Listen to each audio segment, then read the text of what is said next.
ईद कुर्बा के दिन से ही मुतअद्दिद घरों में कुर्बानी के जानवरों का गोश्त वाफिर मिकदार में होता है और उसे जल्द अज जल्द खत्म करने के लिए मुख्तलिफ तरीकों से पकाया जाता है। इन्हीं तरीकों में गोश्त को मसाले में मिक्स करके उसे कोयले पर भुना जाता है। चटपटा खाना सामने हो तो लोग जरूरत से ज्यादा खा लेते हैं और इनका ये अमल इन्हें मुख्तलिफ बीमारियों में मुब्तला कर देता है। अमीरुल मोमिनीन हजरत सैयदुना अबू बकर सिद्दीक रज़ियल्लाहु अन्हु ने फरमाया, मैं जब से ईमान लाया हूँ पेट भरकर नहीं खाया ताकि अपने रब की इबादत की मिठास पा सकूँ। जनरल फिजिशियन डॉक्टर साकिब गुल का कहना था कि ईद उल अज़हा में लोगों की अक्सरियत गोश्त को कोयले पर भूनकर खाना पसंद करती है। अगर वो बारबेक्यू के साथ सलाद का इस्तेमाल करें तो किसी हद तक सेहत की खराबी से बचा जा सकता है। कि बारबेक्यू खाना जो है वो बाकी जो हमारे जो पकाने की जो प्रोसेस होती है और जो दीगर हमारे खाने होते हैं उनसे ज़्यादा हेल्दी होता है, ठीक है, ज़्यादा सेहतमंद होता है।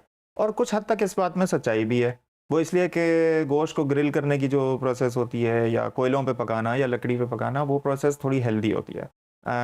गोश्त जो है वो अच्छी तरह पकता है क्योंकि इसमें स्लो कुकिंग इन्वॉल्व होती है, आहिस्ता आहिस्ता करके कुक होता है।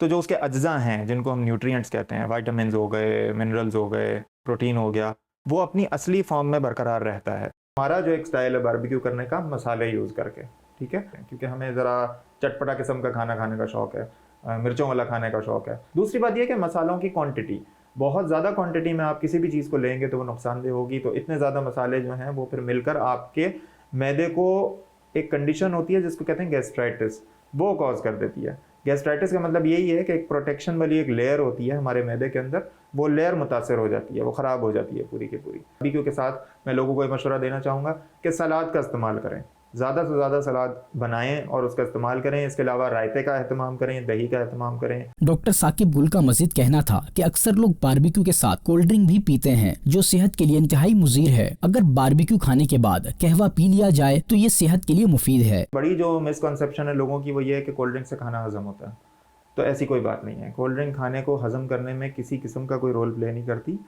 वक्ती तौर पे आपको ऐसा लगता है कि चूँकि वो एक गैस वाली मशरूब है तो आप जब पीते हैं तो आपको डकारें आती हैं, तो लोगों को शायद ये लगता है कि शायद हमारा खाना हजम हो रहा है।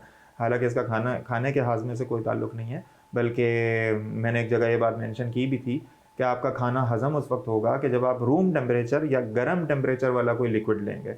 जैसे कि कहवा पीना बहुत अच्छा होता है, ग्रीन टी सब चाय जिसको कहते हैं, वो अगर आप खाने के बाद पिएं तो वो आपके हाजमे को मदद करेगी। वो कोल्ड ड्रिंक का किसी किस्म का कोई सेहत के हवाले से फ़ायदा नहीं है, सिर्फ और सिर्फ नुकसान है। नाजरीन, ये हकीकत है कि डट कर खाने से अज़ा ढीले पड़ जाते हैं और बदन सुस्त हो जाता है, जिसके सबब इबादत की लज़्ज़त नसीब नहीं होती। जैसा कि हुज्जतुल इस्लाम हजरत सैयदुना इमाम मोहम्मद गज़ाली रहमतुल्लाहि अलैह फरमाते हैं, पेट भर कर खाने से इबादत की हलावत व मिठास खत्म हो जाती है।